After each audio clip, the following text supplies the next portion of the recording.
dar explicación a lo que clínicamente ya estamos empezando a conocer o sabemos de la dermatología. Y en esta, sobre todo, la participación de la piel con sus actores inmunológicos. Esperen que, a ver si las puedo. Bueno, vamos a hacer una breve introducción de las características de la piel respecto a su... ¿Está acoplando mi compu o es la de ustedes? No, ya lo silenciaron. Ok. Una característica entonces de las características de la piel como órgano inmunológico, los principales actores cutáneos. Vamos a repasar lo que es respuesta innata, respuesta adaptativa y algo de complemento también como nexo entre estos dos tipos de respuesta inmunológica. La clase está bastante modificada respecto a la anterior, porque me pareció que yo estaba pasando como algunos conceptos muy como sabidos. Me parece que por las circunstancias que atravesamos ahora, sobre todo por la nueva vacuna para melanoma, me parece que es un punto importante como para que empecemos a profundizar un poco más en algunos detalles que yo pasaba medio por alto, ¿sí? Bien, entonces... Empezamos, esto ya lo sabemos, vamos a ir muy rápido, que la primera característica de la piel es como si fuera una barrera inmunológica, es una situación, digamos, en que es un órgano de frontera, entonces tiene que discernir entre lo que le hace bien, lo que necesita y lo que debe rechazar. Y en esta coordinación inmunológica es muy importante entonces la función de los receptores de reconocimiento de patrones y lo que sí hace a la barrera física o estructural de la piel. Entonces, en esto tenemos la participación, como decíamos, de una anatomía y una fisiología en homeostasis, que hace a la función de los queratinocitos, melanocitos, fibroblastos y endotelios, y como barrera secundaria ya con las células de la inmunidad innata propiamente, ya sea, inmunidad innata y adaptativa propiamente. Entonces lo que vamos a ir nosotros es profundizando en cada uno de estos compartimientos. Respecto a la inmunidad innata, hoy sabemos que los queratinocitos, los fibroblastos, las células dendríticas y los mastocitos que se encuentran de modo transitorio en la piel tienen una función muy importante, a pesar de no ser las células más famosas de la inmunidad en la piel. En la producción de estos mediadores proinflamatorios que terminan por activar a la inmunidad más específica. Y como vamos a ver, cuando estos mecanismos fallan, podemos tener enfermedades porque funcionan en menos o enfermedades porque funcionan en más, ¿sí? Bien, dentro de los principales actores cutáneos estamos viendo, perdón, pero me incomoda la pantalla así. A ver, ahí está. Estamos viendo entonces, este es un dibujo de la piel, donde vemos células de Langerhans a nivel de la epidermis, vemos otras células linfoides que son los linfocitos CD8, luego vamos más en profundidad y bueno, obviamente como dijimos, la estructura normal de los queratinocitos en sus diferentes estadios de maduración. Y van a participar también los melanocitos, y después tenemos dentro de la dermis un compartimento mucho más enriquecido, donde hay células que están residentes y células en tránsito. Y dentro de estos tenemos linfocitos innatos, que dentro de estos van a estar los innatos tipo 1, 2 y 3, los linfocitos NK, los linfocitos inducibles, y también van a tener los linfocitos clásicos, que son los T con sus distintos perfiles funcionales. Además hay función de otras células como los mastocitos, las células plasmocíticas, las células dendríticas también con sus diferentes estirpes celulares y de células más estructurales como los fibroblastos. Entonces, a ver, quiero pasar, perdón.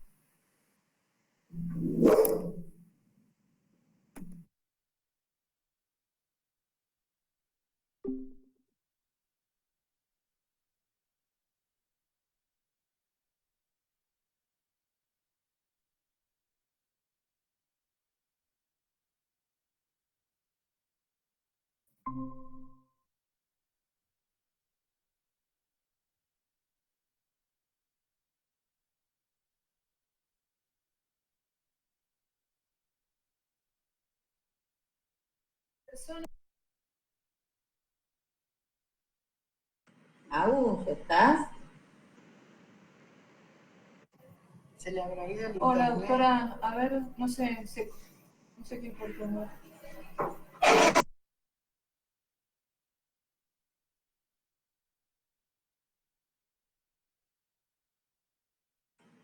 No sé qué pasó. Ahí está. cortó, desaparecí y de repente quedé hablando sola. Sí, se Ah, de cortó nuevo. todo. Reiniciamos desde acá. Ahí se ve. Sí. Bien.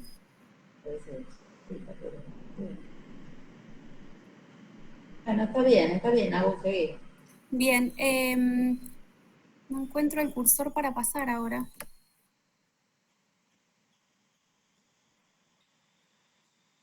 A ver.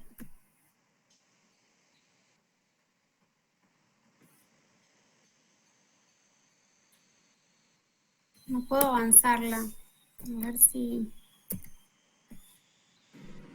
Doctora, si cliquea igualmente mouse, que no lo vea, no pasa la dijo. No avanza, por eso. Estoy haciendo clic y con el ¿Sabés qué cursor. debe haber pasado? Puede ser que como se apagó todo, no tiene que volver a conectar todo. No, Ya. se está presentando. ¿Cómo se llama la Agustín? Agustina, Sí. apretá la tecla de espacio en el teclado, que a veces está configurado también como comando para darle play a los videos o las presentaciones. No.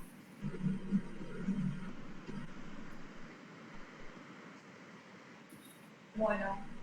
A ver, espera.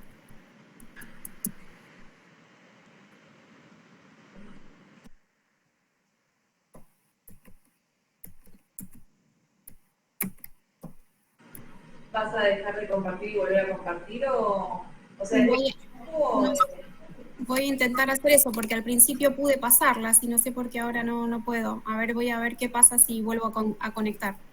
Bueno.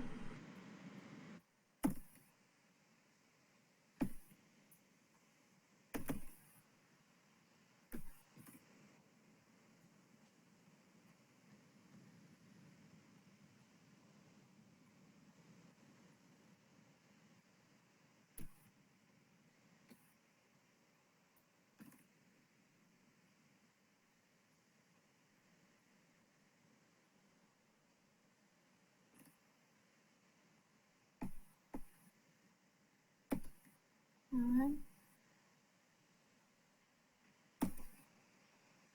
Ahí está. Ahí está pasando, sí, ahí está. Perfecto. Bien, bueno, eso es lo que veíamos recién. Esto es lo que les mencioné recién de las diferentes células que hay y vamos a empezar por acá entonces. ¿Cómo hace las células que no son propiamente inmunológicas para participar de estas funciones inmunológicas o de vigilancia? Entonces en esto tenemos los receptores de reconocimiento de patrones, ¿sí? Que reconocen señales, digamos, sin ser señales específicas, como señales de daño o de invasión. Entonces, ante estas señales empieza a secretar lo que se llaman, o estimular a las células a que secreten alarminas, que son aquellas citoquinas que van a poner en alerta y van a reclutar células inflamatorias. Entonces vamos a empezar por esto, por estudiar un poquito mejor a los receptores de reconocimiento de patrones. Tenemos grandes familias dentro de estos receptores y están los tipo TOL, los tipo NOD, los tipo RIG, los tipo lectina y aquellos que se llaman scavengers. Entonces, cada uno de estos, a su vez, tiene un montón de receptores dentro de cada subfamilia. Vamos a empezar a hablar nosotros de los que más frecuentemente se relacionan a nuestra especialidad. Uy, perdón. Bien, entonces acá empezamos, por ejemplo, por la familia TOL. Dentro de estos hay incluidos o descriptos ahora del 1 al 10, en cualquier momento aparecen más todavía. Y a su vez, cada uno de estos, como les puse en la flechita abajo, tiene diferente, digamos, capacidad. Por ejemplo, los tipo 1, 2, 4 y 6 son los que se unen a lípidos bacterianos. Entonces van a censar la señal de invasión cuando unan lípidos bacterianos, sin tener idea de qué bacteria se trata. Los TOL tipo 3, 7 y 8 detectan ARN y el 9 ADN, el primero viral y el segundo bacteriano, por lo que están en membranas, pero en membranas dentro de las células o endosómicas. Los otros se exponen en membrana celular. Luego el 5 y el 7, por ejemplo, detectan proteínas tanto de bacterias como otros parásitos.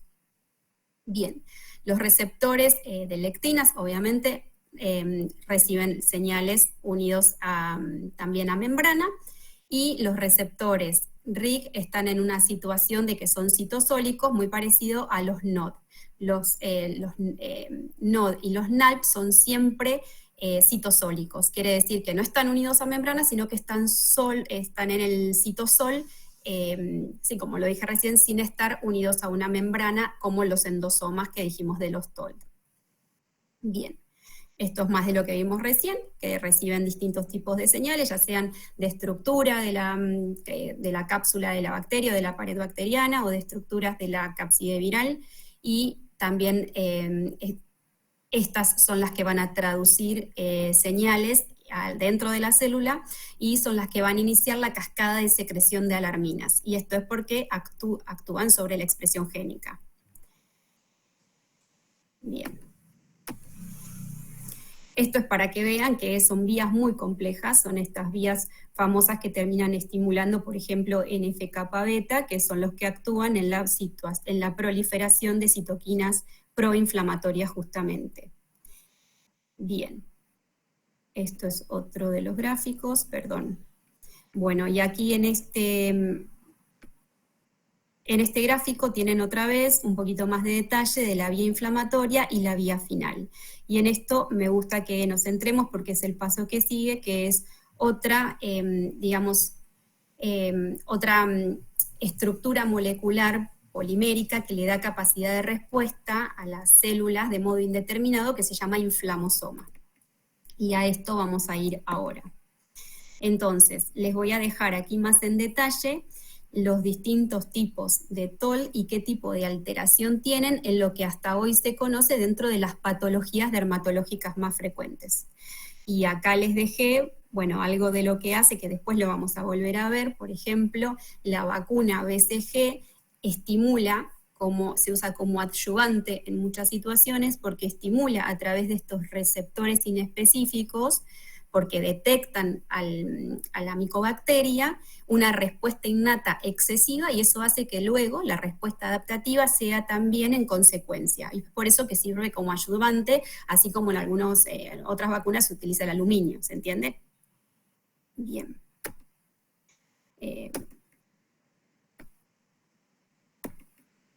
Bueno, respecto entonces, vimos lo que eran receptores de reconocimiento de patrones.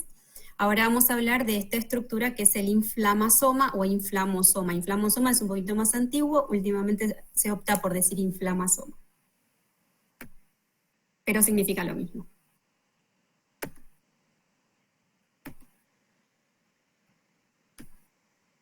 Bueno, entonces, inflamasoma o piroptosoma es un tipo de muerte celular que nosotros decimos es de algún modo inflamatoria, no tanto como la necrosis, pero no tan silenciosa como la apoptosis.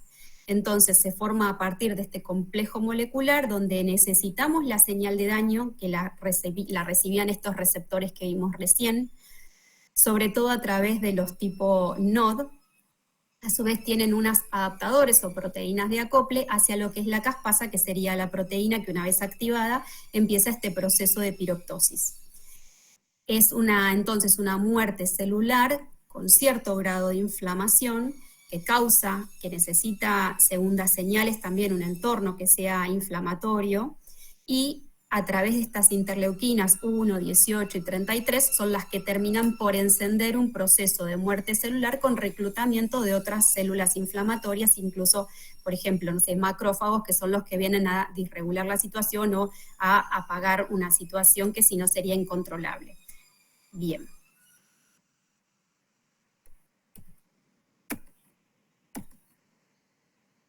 Esto es más en detalle de cómo están ensambladas las proteínas del inflamasoma, pero lo que tienen que tener en cuenta es que, fíjense desde dónde venimos, desde los receptores de reconocimiento de patrones. Por ejemplo, el receptor tipo NOD es parte estructural de este complejo polimérico. Entonces, pacientes que tienen alteraciones, por ejemplo, en el inflamosoma, pueden sufrir de enfermedades autoinflamatorias. Entonces, estos son ejemplos de cómo por falla del inflamosoma tenemos pacientes que pueden tener disregulada la cascada de autoinflamación por distintas mutaciones. Por ejemplo, estos son casos de pacientes que tienen mutación en el receptor NLRP3, ¿sí? Que son los síndromes periódicos de criopirina, que hacen estos cuadros inflamatorios expuestos al frío. Bien, y como van a encontrar otra descripción de casos vinculados, y cada vez se descubren más. Por ejemplo, la mutación del CAP15, donde se afecta el NOD tipo 2, que es una granulomatosis sistémica que se ve desde la edad pediátrica, y así van a ir viendo otro montón de enfermedades que no afectan solamente a la piel, tienen un componente cutáneo, pero a la vez se inflaman otros sistemas. Bien.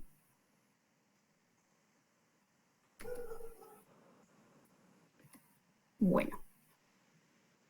Ahora vamos a pasar a estudiar los componentes inmunológicos de la piel que pertenecen a lo que se conoce como respuesta innata. Después vamos a ver que solo tiene sentido estudiar como respuesta innata y adaptativa. Es una cuestión teórica, pero en sí las dos respuestas están totalmente reguladas, digamos, y tienen que funcionar las dos correctamente para dar una respuesta efectiva. Bien. Entonces, células presentadoras de antígenos. En piel vamos a encontrar varios tipos de células presentadoras de antígenos, que todo esto ya lo sabemos de la facultad, tienen como objetivo endocitar o exponer un antígeno que puede ser propio en la superficie de la célula. Para esto necesita un procesamiento y una mostración del antígeno en el receptor, ¿sí? Que el receptor va a ser el MHC, que puede ser MHC de tipo 1 o de tipo 2, de acuerdo a qué tipo de célula presentadora estemos nosotros hablando. ¿Y a quién se lo va a presentar? Se lo va a presentar a células de la inmunidad adaptativa capaces de reconocer ese antígeno para el cual maduraron unido al MHC. Entonces, empezamos por la primera parte, que es el procesamiento del antígeno y cuáles son de estas células las que habitan la piel.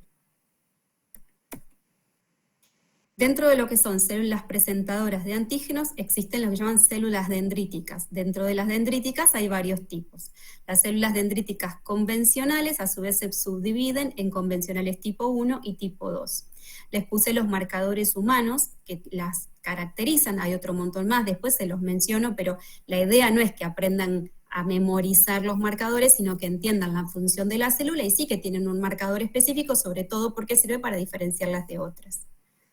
Bien, las células dendríticas se encuentran principalmente en la dermis, yo les hice un cuadrito después sinóptico.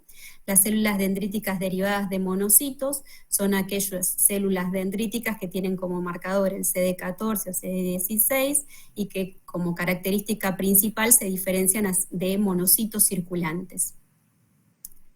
Células dendríticas plasmocitoides, ¿sí? Que estas son de origen, las previas son mieloides y estas también son mieloides, pero de células no mieloides sino foliculares. Y las células de Langerhans. Que las células de Langerhans son particulares por su origen fundamentalmente, y ya lo vamos a ver en profundidad. Entonces, de células dendríticas convencionales, como dijimos, tienen como marcadores característicos el CD141.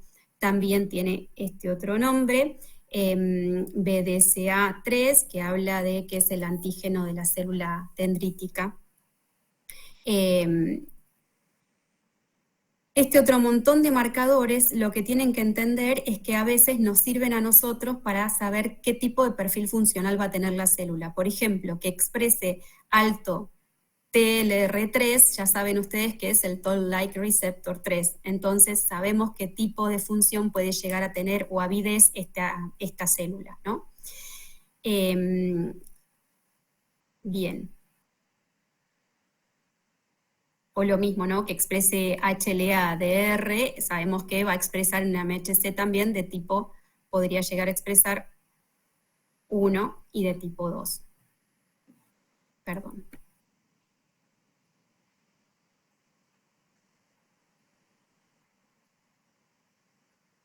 Acá.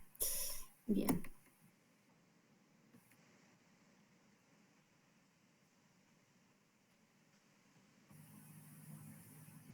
Estos son más marcadores. Acá estamos. Entonces, es especialista en la presentación de MHC de tipo 2, o sea que lo que va a hacer es presentar sobre todo antígenos exógenos, o sea que endocita o fagocita del medio y luego los procesa y los expone. ¿Y a quién se los va a presentar? A células linfoides tipo T, linfoides tipo T helper, que pueden, de acuerdo al entorno de citoquinas, diferenciarse con diferente perfil funcional, que puede ser TH1, 2, 17 o las foliculares también. Bien. Me cuesta un montón pasar, discúlpenme, estoy como... Creo que se fue a las dendríticas tipo 2 en un momento y yo venía por la 1, esta era la de tipo 2, acá... Sí.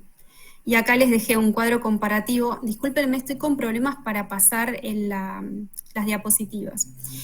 Entonces, ustedes van a leer el detalle, las dendríticas tipo, las que son clásicas, tipo 1 y tipo 2. Y les dejo un cuadro comparativo entre estas dos. ¿Cuál es el marcador principal?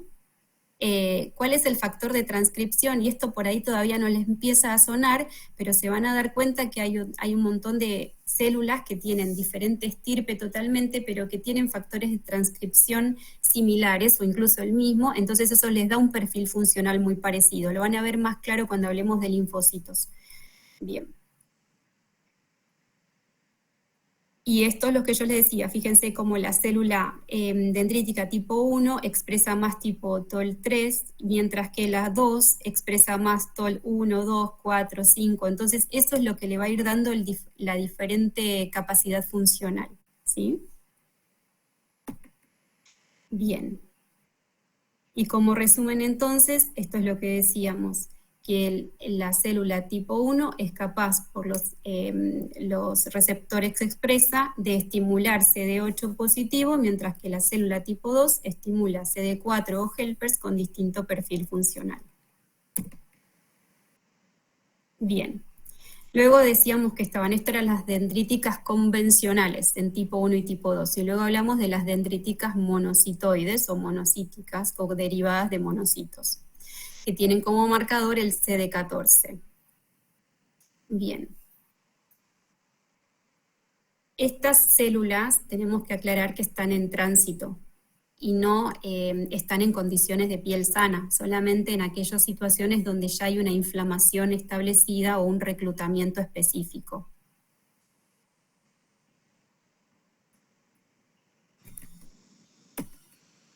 Bien. Ay, perdón.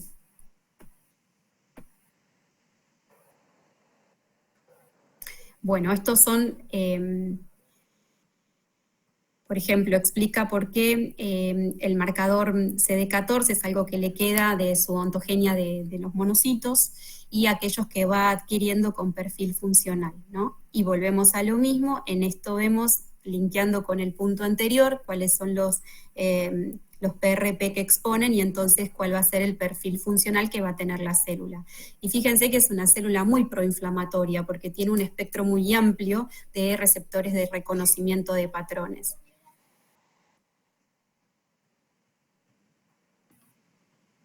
Entonces esto es lo que decíamos acá, a través del CD14, por ejemplo, que es un receptor para LPS, que son estructuras lipopolisacáridos de estructura bacteriana, lo que hace es, por ejemplo, inducir altas cantidades de interferón de interleuquina 6, de TNF-alfa y de IL-1 beta, que estas son mayormente proinflamatorias y reclutan otro montón de células de la inmunidad innata, incluso que son como potenciadoras de la respuesta inmunológica.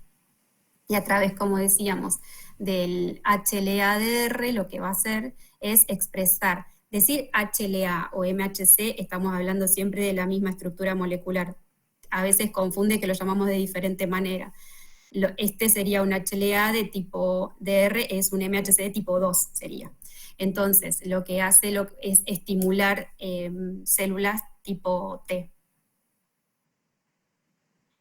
Y las células coestimuladoras o de segunda señal hacen que sean unas respuestas efectivas, ¿no? El CCR7, como les puse ahí, es fundamental porque hace la migración al ganglio linfático, que es donde se produce la presentación efectiva y se amplía el linaje celular, digamos. Bien. Creo que está volviendo en vez de avanzar.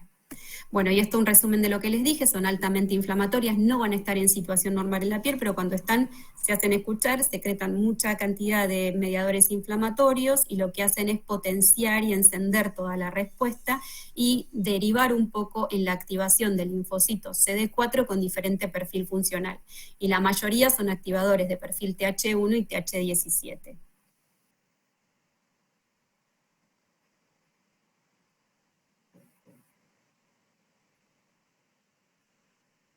Voy a pasar esto. Esto es lo que hablamos. Bien. Esto se los puse muy en boga por la vacuna que ahora todos estamos escuchando para melanoma, porque es parte de la función que tiene la vacuna. Entonces me pareció importante para que ustedes lo lean y sepan cómo tiene esta capacidad de generar una potenciación o activación del sistema inmunológico a través del agregado de la BCG. Que esto ya se hacía con otros tumores antes, pero en estas circunstancias se hace con algo para piel. Bueno, y acá estamos en las plasmocitoides ya. Las células dendríticas plasmocitoides son otro grupo entonces. Habíamos hablado hasta ahora de las dendríticas, las clásicas o las tipo 1 y tipo 2, hablamos de las monocitoides y ahora vamos a hablar de las plasmocitoides. Las plasmocitoides, como les dije, tienen un origen diferente, derivan de células foliculares. Bien, y como marcador expresan el CD123, tienen una capacidad de generar de modo importante interferones, tienen una actividad entonces antiviral muy importante, son mucho menos abundantes que las que vimos previamente.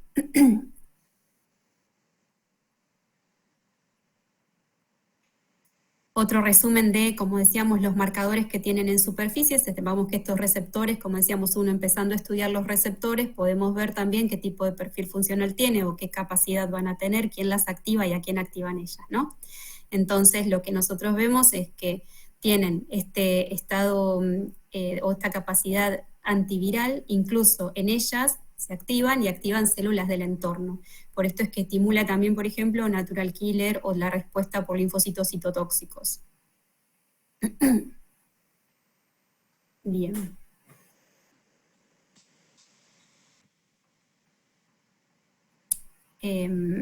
Este punto es importante porque también las hace diferentes. El hecho de que nosotros a veces cuando vamos a hablar de respuesta adaptativa decimos, bueno, ¿por qué una respuesta puede ser celular humoral, ¿no? Y a veces también depende de esto, de cómo fue la presentación del antígeno o a quién se le presentó.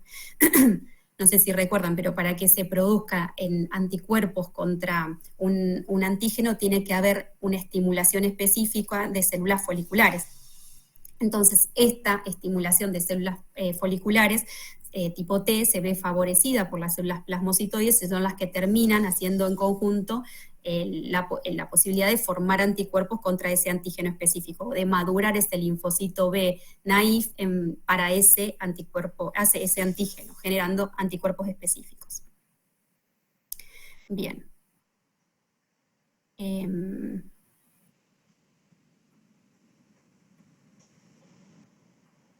Bueno, y esto es Otra característica de las células que no son células que están residentes estables de la piel, como vamos a ver, por ejemplo, como vimos las dendríticas convencionales, y migran en circunstancias de activación, pero estas en sí son células como de patrulla. El lugar de ellas, digamos, no es la piel, su residencia habitual no es la piel, y sí son reclutadas en situaciones de inflamación.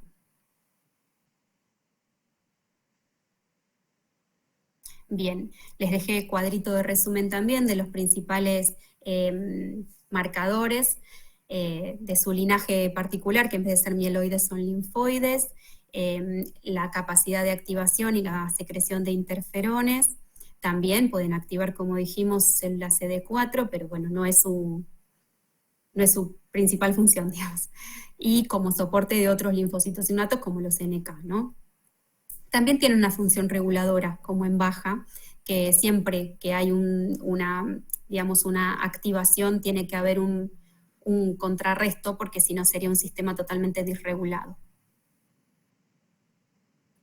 Bien, y las células de Langerhans. Las células de Langerhans se ubican en la epidermis, tienen como característica esto. Además de que embriológicamente se desarrollan a través de precursores que justamente migran durante el desarrollo embrionario y no se pueden, digamos, reponer cuando son células que sufren desgaste o, a partir de los monocitos circulantes, sino que son células que migraron en el momento desde, por ejemplo, la médula ósea o el hígado fetal hacia la piel. Entonces, esto las hace particularmente únicas. Bien. Como marcadores se expresan obviamente la angerina y CD1A y CD1C. Perdón, que está retrocediendo en vez de avanzar, acá estamos. Entonces, estas sí son residentes permanentes de la epidermis, están entrenadas para captar los antígenos que están en los estratos más superficiales y presentar hacia los profundos. Tienen capacidad migratoria también. Y acá, como les decía, uno de los marcadores principales es la langerina o CD207 y el CD1A. Acá les dejé un resumen de las células de Langerhans, donde también están los marcadores principales, cuáles son entonces los perfiles funcionales, esto que lo dijimos que se localizan en epidermis como característica muy propia, además del origen que tienen, que también es muy propio. Y las enfermedades dermatológicas en las que más están estudiadas, su función son en la psoriasis, en los eczemas crónicos, ¿no? En la psoriasis, en la dermatitis atópica. También están involucradas en otras enfermedades como la dermatitis alérgica de contacto, infecciones cutáneas y, bueno, afecciones tumorales. Bien. Además hay otro tipo de célula presentadora de antígenos, si bien no es una célula presentadora profesional, porque no tiene esa función de presentar antígenos, que son los macrófagos dérmicos. O sea, los macrófagos son tienen capacidad de fagocítica muy importante de procesar y de presentar antígenos en el MHC tipo 2 sin ninguna dificultad, pero no estarían en piel para cumplir ese objetivo primordial, y se cree que tienen más, en realidad, una función reparadora y reguladora que en sí presentadora. Y muchas veces nos confundimos porque tienen un origen monocítico también, pero no tienen nada que ver, por eso lo quise poner para que no se confundan, con la célula dendrítica monocitoide. Estas no son células dendríticas, son macrófagos. Entonces, si bien tienen un origen bastante común, son células totalmente diferentes y tienen marcadores diferentes. De hecho, se los puse acá para que los tengan en la lista. Vieron cómo se repite que la mayoría de estas tienen capacidad de presentar a través de HLA o de MHC de tipo 2, ¿no? El DR acá otra vez presente. Bien. Esto es lo que los advertía recién, que no se confundan por el origen por ahí emparentado de que sean células similares. Esto es lo que les decía recién, que tienen un perfil más de homeostasis, de regulación, de recomposición, producen IL-10, TGA-beta, entonces tienen esa capacidad regeneradora. Bien. Bueno, y acá les hice como un cuadro sinóptico un poquito más integrador, porque si no se van a marear, de este tipo de células que tienen capacidad presentadora de antígenos que se encuentran en la piel. Entonces, aquí arriba les puse lo que son células dendríticas, que decíamos, teníamos las convencionales 1, 2, las plasmocitoides y las monocitoides. De estas recuerden que, por ejemplo, las plasmocitoides y las monocitoides están solo en situación de inflamación, ¿sí? No están en situación normal, como sí ocurre con las otras células dendríticas convencionales, tipo 1 y tipo 2. Luego las células de Langerhans, que estarían ubicadas en un compartimento específico, que es el epidérmico sobre todo, y como dije, los macrófagos dérmicos, que si bien tienen capacidad presentadora, están ahí, pero no son los presentadores profesionales en piel hablando exclusivamente. Bueno, y acá tienen el resumen del perfil funcional, ¿no? Qué capacidad de activación tienen y entonces qué capacidad de respuesta van a dar. Y hay otras células de la inmunidad innata, no solamente las células presentadoras, y por ejemplo hay mastocitos, ¿sí? Entonces, que se caracterizan histológicamente por tener estos gránulos heterocromáticos que tienen histamina, tienen triptasa, quimasa, que a diferencia, por ejemplo, de los que hay en mucosa respiratoria, no tienen esta composición de triptasa, quimasa. Entonces, esto los hace un poquito particulares en piel, están muy involucrados en todo lo que es respuesta alérgica. Y ahí tenemos entonces como el marcador universal la triptasa, también tenemos para lo que es, decíamos recién, piel, la carboxipeptidasa y la quimasa. Bien. Vamos a avanzar. Esto respecto a receptores asociados a función que tienen, entonces vemos que los mastocitos tienen receptores unidos a proteína G, que son capaces de estimular y de granularlos, que estos son muy frecuentes, sobre todo ligados a lo que son las pseudoalergias. Son como clínicamente alergias, pero en realidad tienen un mecanismo independiente del receptor de alta afinidad para IgE, que lo habrán visto en la diapositiva anterior, acá lo pasé medio rápido, pero es este es el propio de la inmunoglobulina E, que también tiene capacidad de granular el mastocito, pero bueno, sepamos que están estos otros que tienen capacidad de granularlo, dan un síntoma idéntico, pero no tienen nada que ver con la inmunoglobulina E. También tienen receptores para TOL, lo que le da, digamos, esta actividad ante la presencia de microbios o bacterias. Lo mismo tienen marcadores de activación, que son marcadores de degranulación en realidad, que es el CD63, y es un marcador que se utiliza muchísimo porque, por ejemplo, hay un ensayo que se llama TDBH, lo han haber leído, lo pedimos muchísimo los alergistas, que es para ver qué capacidad de activar eso que nosotros sospechamos tiene al mastocito, y se hacen ensayos in vitro con esto también. Bueno. Y la participación que tienen ahora descripta también, no solo en alergias, sino en tumores cutáneos. Bien, resumen de los mastocitos, como veíamos recién, qué tipo de perfil tienen, tanto en piel sana como en piel que está inflamada o crónica, y en dónde más se manifiestan, ¿no? En inflamación crónica por la activación de inmunoglobulina E, en inflamación crónica independiente a la inmunoglobulina E, y cómo se vincula esto a nuestra especialidad. Linfocitos innatos, otro tipo de célula de la inmunidad innata que se encuentra en la piel y tiene función inmunológica. Dentro de los linfocitos innatos, como les dije recién, son células que tienen un perfil funcional, no hablo de su ontogenia, un perfil funcional, similar a los linfocitos, pero no tienen receptores ni T ni B, ¿sí? Entonces dentro de estos incluimos a los innatos tipo 1, tipo 2, tipo 3, y también están los NK, los natural killer, y los inducibles. Los más importantes de todo, para que recuerden en piel, son los tipo 2. Bien.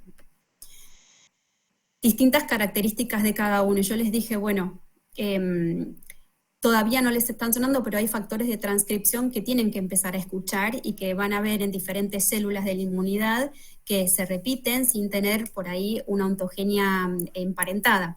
Pero por ejemplo aquí vemos que otra vez el linfocito innato tipo 1 expresa el factor de transcripción TIBET, que esto lo van a ver en el TH1. Entonces nosotros, para asociarlo funcionalmente, decimos que el linfocito innato tipo 1 tiene un perfil funcional muy similar a la célula TH1. La diferencia es que no va a tener receptor T, ¿sí? No tiene TCR. Bien, entonces, producen grandes cantidades de interferones, de TNF-alfa, y como función en la piel, si decimos que es un perfil TH1, sabemos que tiene gran actividad ante virus, otras dermatosis, por ejemplo, las dermatosis crónicas de tipo irritativas, ¿sí? Se encuentra también asociado en estados inflamatorios crónicos como la psoriasis, ¿sí? Los tipo 2, como les decíamos, son los más relevantes en piel.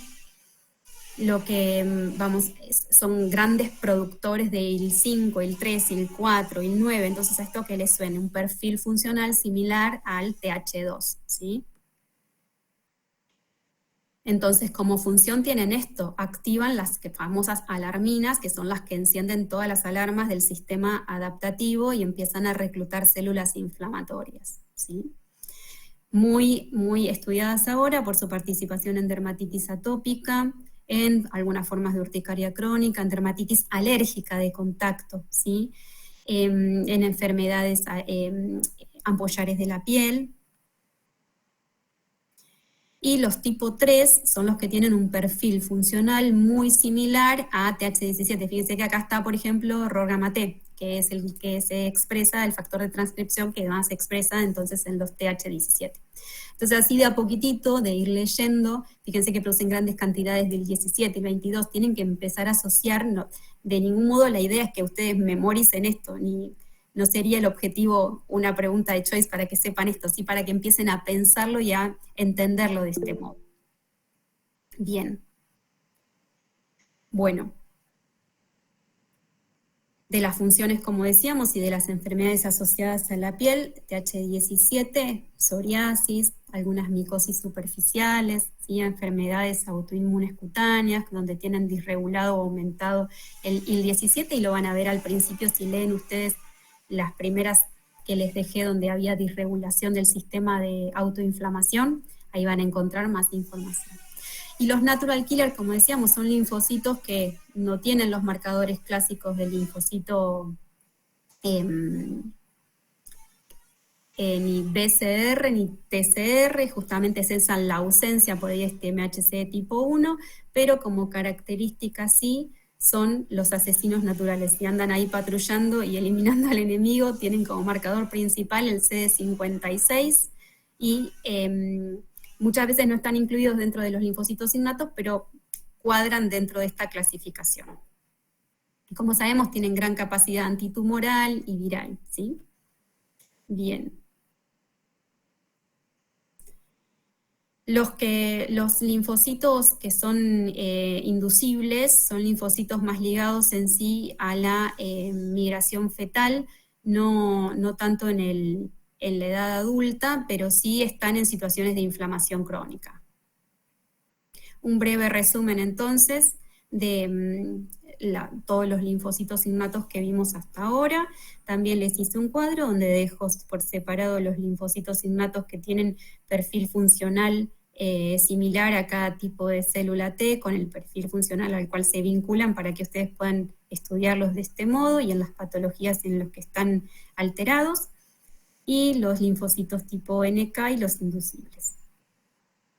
Bien. Bueno, llegamos a respuesta adaptativa. Nos queda, yo les diría casi como la mitad de la clase, pero con esto vamos a ir más rápido porque me parece que es algo más aprendido ya. Para que entonces una molécula funcione como antígeno, alergeno o inmunógeno, quiere decir que es capaz de ser reconocida por el sistema inmunológico. Y para que sea un apteno, quiere decir que sea capaz de desencadenar una respuesta inmune, tiene que tener ciertas características, por ejemplo, peso molecular, estructura, y cuando no lo alcanza, lo que hace es transformarse para llegar a ser apteno.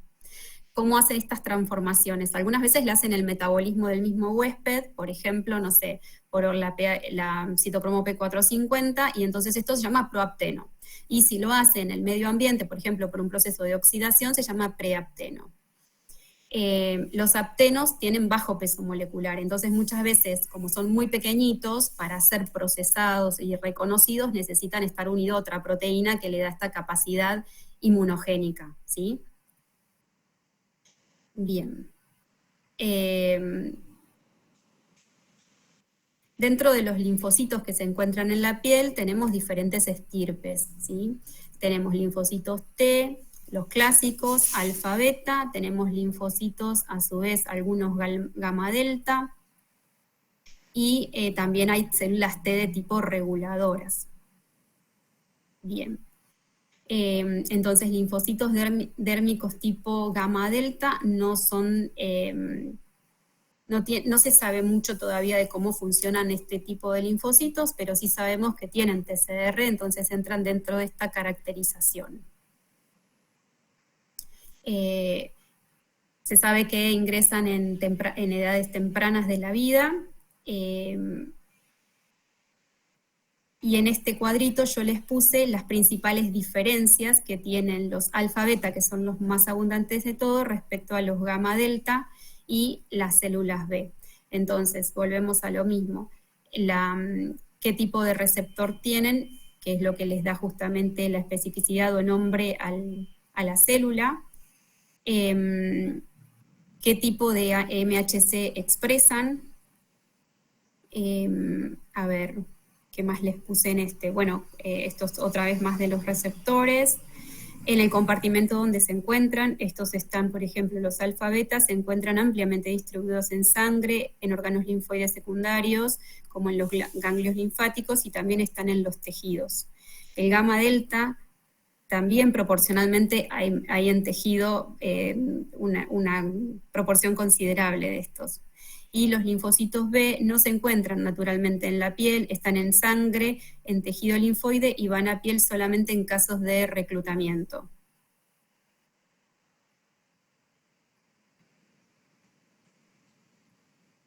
Bien, esto es lo que hablábamos de especificidad. Las células T naive, de acuerdo al entorno de citoquinas en el cual se encuentran, que esto de quién va a estar dependiendo de todo lo que vimos antes, de qué tipo de célula inmune innata se está estimulando y está produciendo de manera inespecífica, porque todavía no tiene nombre y apellido aquella señal extraña, estas citoquinas. Entonces, de acuerdo a este perfil funcional que adquieren o cómo se presentan, va a ser en qué deriva la inmunidad adaptativa. ¿Y qué tiene como diferencia esto? La inmunidad adaptativa va a hacer madurar a la célula y va a hacer que reconozca a este extraño en el próximo encuentro directamente, sin necesitar un tiempo de maduración. Entonces, esta memoria inmunológica es lo que hace que a ese extraño se lo reconozca más rápido, digamos. Entonces, esta célula madura específicamente para reconocer a ese extraño. Y, digamos, es restrictivo, cuando hablamos en inmunología de una respuesta restrictiva contra ese antígeno, es por eso. Y lo que hacen también es, por su perfil funcional, secretan otra vez interleuquinas, que lo que hacen es vincular esta inmunidad adaptativa otra vez a la inmunidad innata. ¿Y en qué sentido? En que recluta células de la inmunidad innata que tienen también un perfil funcional bastante definido y terminan por ser esta, digamos, esta armonía entre los dos tipos de respuesta adaptativa e innata, que terminan teniendo como siempre un patrón, ¿no? Entonces sabemos que el TH2, por ejemplo, secreta interleuquina 4 y 3 y va a reclutar eosinófilos. Y vamos a ver que esto se va a ir repitiendo, y en todas las enfermedades tipo 2 vamos a encontrar grandes cantidades de TH2, de células de linfocitos innatos tipo 2, de interleuquina 13, 14, y por qué no a veces reclutan eosinófilos, ¿sí? Entonces, lo mismo ocurre, por ejemplo, con las neutrofílicas, el perfil TH17, donde se secretan grandes cantidades de IL-17, que a su vez esto recluta neutrófilos. Entonces, muchas enfermedades neutrofílicas tienen un perfil TH17 también muy marcado. Bien. Y llegamos a las reacciones de hipersensibilidad, que creo que es lo que más manejan ustedes, porque esto no cambia mucho desde que hemos estudiado en la facultad. Y lo que así se vincula es cómo llegamos, por ejemplo, en la respuesta de hipersensibilidad tipo clásicas 1, que eran 1, 2, 3 y 4, 1, 2 y 3 tienen componentes más del suero, y 4 el componente celular de linfocitos T y B, perdón, de linfocitos T, cómo llegan a manifestarse en una patología. Y entonces tenemos que la respuesta tipo 1 es la característica mediada por inmunoglobulina E, y cuando yo digo así parece muy sencillo, pero fíjense que para que exista esta inmunoglobulina E tuvo que pasar por todos los periodos previos que venimos hablando desde el principio de la clase, estimularse una célula primero B que reconozca a ese antígeno y que haga una maduración por su entorno a que haga el switch, y en vez de secretar los IgM o IgG, secrete IgE contra esa contra ese epítope. Entonces, todo eso previo ocurrió, guardó memoria, secretó inmunoglobulina, quedó en un mastocito que cuando entra el antígeno lo reconoce de nuevo, degranula ese mastocito y otra vez arranca todo, ¿sí? Entonces, estas reacciones de hipersensibilidad sin una etapa previa de presentación de ese antígeno y de estimulación innata, generalmente no progresan. La tipo 2 es la que se da por la participación del anticuerpo IgG en vez de IgE y también por la activación de complemento. Y lo que ocurre es que pasó todo esto, se generó un anticuerpo y este anticuerpo que es de tipo IgG generalmente está unido a la membrana de una célula. Entonces, cuando hace el complejo, cuando se activa el complemento contra este anticuerpo unido a una célula, genera citopenias. La tipo 3 se da por que se indujo la producción de una inmunoglobulina G o M, ingresa de nuevo el antígeno, se activa el complemento, pero generalmente están circulando y se depositan a nivel de los vasos sanguíneos. Entonces son características, por ejemplo, de las vasculitis. Bien, y luego entramos a las celulares. Las celulares tipo T sería, donde tenemos, según el perfil funcional, una subclasificación de la de Helicums a la de Pichler, donde se habla de tipo A, B, C y D. De tipo A es cuando el perfil estimulado es el TH1, de tipo B es cuando el perfil estimulado es de TH2, de tipo C es cuando es el citotóxico y de tipo D es cuando es el TH17. Y fíjense, les puse algunas de las enfermedades clásicas que arman toda esta cadena de respuesta. En la TH1, clásica de los eczemas y de la dermatitis alérgica de contacto. En el tipo 4B, de los exantemas por fármacos, de los maculopapulares, del DRES. El tipo 4C de las enfermedades tipo ampollares, ¿no? De, por ejemplo, Steven Johnson, NET. También el PEGA, pero el PEGA tiene también un poco del 4 porque es neutrofílica, ¿no? O el pioderma gangrenoso, la psoriasis. Entonces, fíjense cómo ahora, desde que entendimos bien cómo la inmunidad innata tiene diferentes capacidades o perfil funcional, es capaz de activar diferente respuesta adaptativa. Este es un cuadro que resume todo lo previo que hablamos, de cómo desde un linfocito T naive a diferente entorno de citoquinas, maduración, expresión de los factores de transcripción que hacen que otra vez prepondere un tipo de citoquina y reclute otra vez una célula efectora de algún modo innata, ¿sí? Que es la que termina degranulando y generando el daño tisular, hablando en piel, ¿no? Y bueno, lo mismo expliqué para el linfocito B naive, que madura de acuerdo al entorno de citoquinas, determina qué tipo de plasmocito es, qué tipo de inmunoglobulina secreta. Si secreta tipo A, E, G, qué perfil de G, y, o M, por ejemplo, ¿no? Entonces, en base de esto, qué capacidad tienen de activar complemento, qué capacidad de lisar. Bien. Lo pueden leer después con detenimiento, yo les voy a pasar la clase. Uy, perdón, pasé rápido. Último tema, les prometo, porque además yo tengo que volar. Complemento. Complemento, ¿por qué es importante? Porque es una cascada común, así como van a leer después de coagulación. Complemento termina por orquestar esta respuesta. Fíjense que es un complejo de proteínas, ¿no? Y citoquinas, que lo que hacen es ir activándose de acuerdo a o sensó directamente una señal extraña, como es un componente bacteriano, o hay un complejo con antígeno-anticuerpo circulando, ¿sí? O se activa directo, ¿no? Como en la vía alternativa. Entonces, lo que hace en definitiva es la lisis del objetivo. Pero para que funcione el complemento en sí, tuvo que haber toda una presentación previa, una cascada previa efectiva. La desregulación del complemento también da enfermedades. Entonces, en este cuadro yo les dejé el nombre de los receptores, a qué ligan esos receptores, en qué células se expresan principalmente y a qué enfermedad o función, de acuerdo a la disregulación, pueden estar haciendo referencia.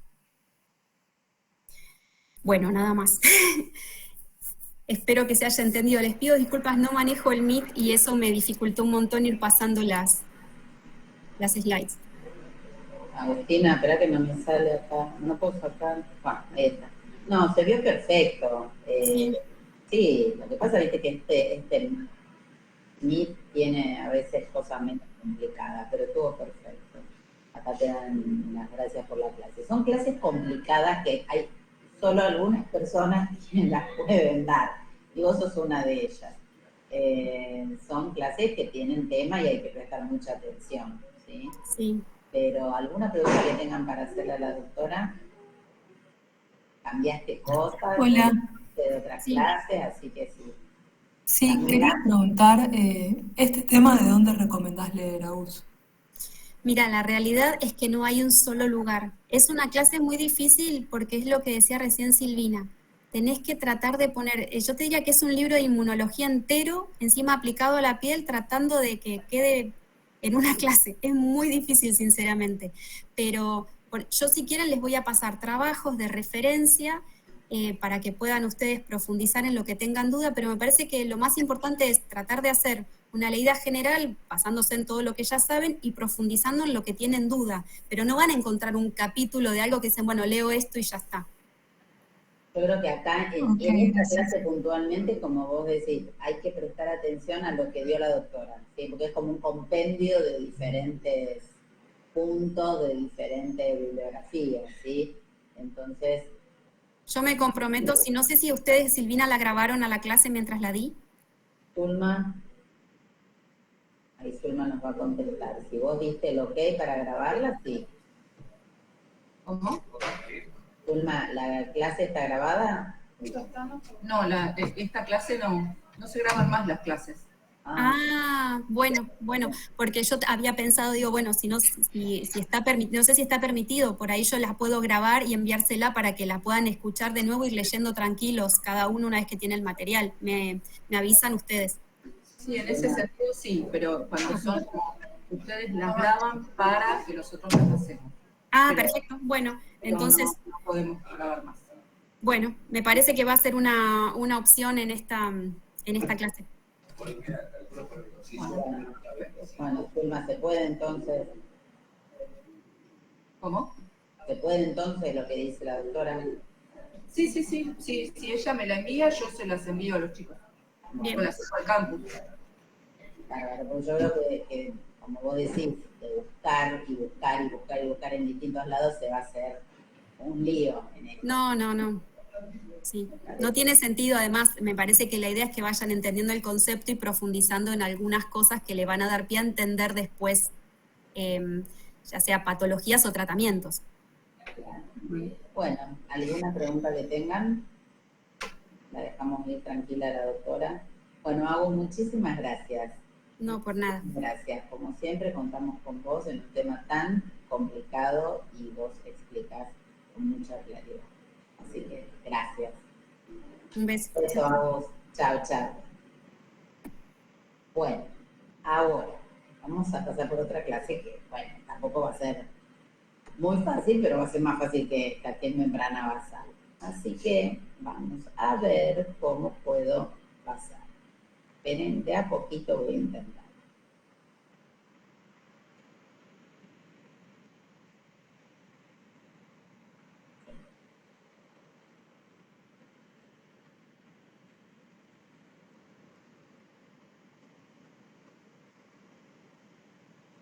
Bueno, ¿ahí están viendo? Sí, perfecto, doctora. Vamos a ver ahora si pasan. Cualquier cosa me cortan, ¿sí?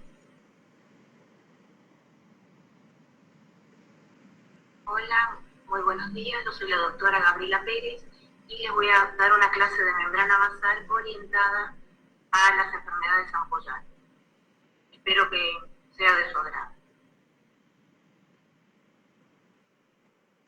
Me basé en este libro, en esta bibliografía de la revista Piel, de los doctores Ortiz Flores y Bravo, para tener el esqueleto de esta clase, que me pareció muy concreta. Se lo recomiendo para que inicien la lectura. Bueno, la membrana basal es una estructura compleja que tiene como funciones permitir la diferenciación celular, proporcionar soporte estructural, transmitir señales extracelulares y formar una barrera fértil. acá tenemos distintos tipos de pliegues y de mucosas. Y vemos que en todas, la membrana basal es la interfase que hay entre el epitelio y la matriz. O sea, esta es una piel acral, donde vemos que el epidermis tiene estas ondulaciones, o sea, se interdigita a nivel de la dermis. Y es muy importante esta forma que tiene ondulante para permitir un intercambio de señales, como veremos después, es clave para albergar factores de crecimiento y permitir la diferenciación celular y traducir señales a estímulos. Esta es una piel del antebrazo, fíjense que es una piel con epidermis fina, pero como esta comunicación que hay entre el epitelio se mantiene, por ejemplo, es una piel de nariz, una zona rica en glándulas sebáceas, y esto es de mucosa labial, donde hay gran cantidad de glucógeno y no queratiniza, no cornifica, digamos. Y fíjense cómo estas ondulaciones son importantes, y esto es lo que vamos a hablar de la membrana basal. Normalmente estas coloraciones de hematoxilina y eosina no es un sitio tan relevante que se ve como por ejemplo el epidermis. Pero en determinados procesos, como por ejemplo el lupus eritematoso, aún con hematoxilina y eosina se hace evidente que esto es una dermatitis de interfase, por todo el material que se acumula en el tejido. Entonces, ¿qué método diagnóstico vamos a usar para ver a la membrana basal? Básicamente, tenemos a nuestra hematoxilina y eosina, y la biopsia de piel, por mol, que siempre que uno hace enfermedades ampulares hay que biopsiar a toda la biopsia, a toda la vesícula o el borde de la ampolla. Y acá tenemos menos de 0,5, tenemos vesícula, más de 0,5 ampolla, y de acuerdo al sitio donde se toma, si está más inflamado o urticado, tendremos más riqueza de células. Vamos acá, vesícula ampolla, fíjense la membrana basal está acá, o pobre en células, desplegamiento subepidérmico, pobre en células. Entonces vamos a tener dos tipos de ampollas o vesículas. Aquí está arriba de la lámina basal, que son las intraepidérmicas, el prototipo es los pénfidos con su acantolisis, donde no vamos a hablar mucho de hoy porque no vamos a detener a la membrana basal.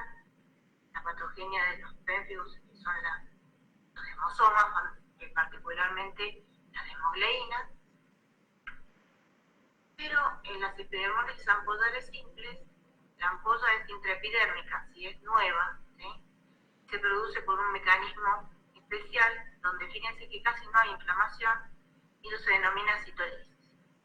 Cuando la toma biopsia, a pesar de que el nivel de despegamiento es superior y vieja, podemos ver una ampolla subepidérmica, ya que las lesiones acá no son específicas. Eso es importante cuando se toma el momento de la toma biopsia. El patrón subepidérmico, entonces, el despegamiento es debajo de la lámina basal, la membrana basal, y tenemos el prototipo que son los pénfioides. Bueno, y tenemos este caso de una epidermolisis ampolar estrófica, donde el despegamiento subepidérmico, por la patogenia, tenemos dónde están las mutaciones, una complicación que tienen estos pacientes, entre otras, el desarrollo de carcinomas escamosos. Bueno, ¿cómo podemos visualizar la membrana basal? Las técnicas de más comunes a más sofisticadas. El ácido periódico G, la coloración de Paz, me permite la visualización de las membranas, tanto de los epitelios como de los vasos. Tiene otras funciones también, pero hoy hablamos de membrana basal. Y acá tenemos la técnica de inmunofluorescencia, ¿sí? La inmunohistoquímica, la basal, y la que fue pionera y permitió todo el estudio y el conocimiento de la membrana basal, que es la microscopía electrónica. Bueno, esto es una microscopía electrónica de transmisión de una piel normal, donde vamos a ver los componentes que después voy a referir, queratinocito, que es la parte superior de la membrana basal, con los filamentos intermedios de queratina. La lámina lúcida, que es una zona que está por debajo de los queratinocitos y que tiene una zona de baja densidad. Los semidesmosomas, que van a estar acá, son como patitas y están en la base, son las moléculas de adhesión más importantes de las cuales vamos a hablar hoy. Y después tenemos a la lámina densa, que es una zona de región electrodensa, y por debajo la sublámina densa con la presencia de las fibrillas de anclaje. Bueno, acá tenemos un esquema donde vamos a ver las uniones intercelulares a los costados del queratinocito, y ahora nos vamos a centrar en la parte basal, en el polo basal del queratinocito, en la membrana basal, donde tenemos los filamentos intermedios de queratina, ¿sí?, el hemidesmosoma, la lámina lúcida y la lámina densa. Y las fibrillas de anclaje que están uniendo a la lámina densa con la sublámina, o sea, con la matriz, con la verde.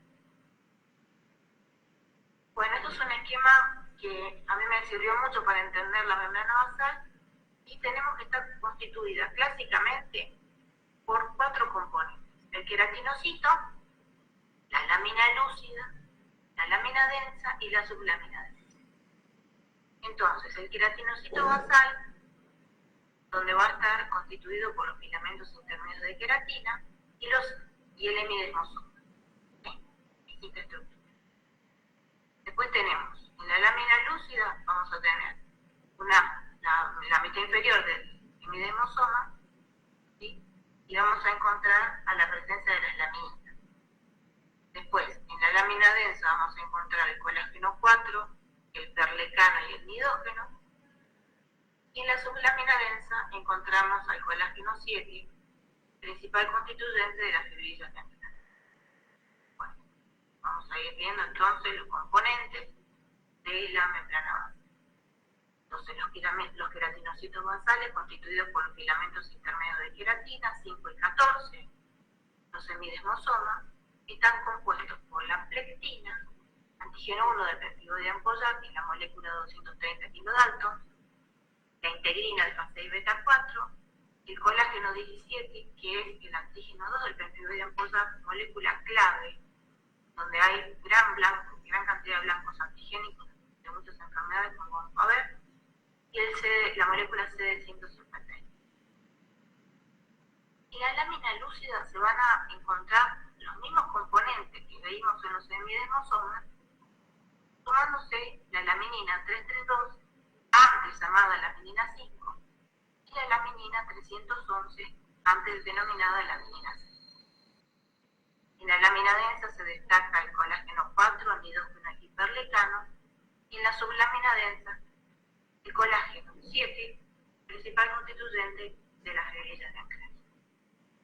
Vamos a volver a hablar de los filamentos intermedios de queratina, que forman la parte superior del queratinocito, constituyen la parte superior de la membrana basal. Entonces, van a tener una función de señalización al unir a los queratinocitos con el citoesqueleto, a través de los semidesmosomas, y toda esta estructura que está. Después tenemos a los semidesmosomas, que tienen este nombre por la apariencia a la microscopía electrónica como medio desmosoma. Son las moléculas de adhesión más importantes de la membrana basal. La función que tienen es unir los queratinocitos y mantener las conexiones con los filamentos intermedios de queratina citoesqueleto. Debido a una línea que corre paralela a la membrana plasmática del queratinocito basal, presenta 2 placas, la interna y la externa. En la placa interna tenemos a la plectina y el antígeno 1 del peptidoide de ampollar.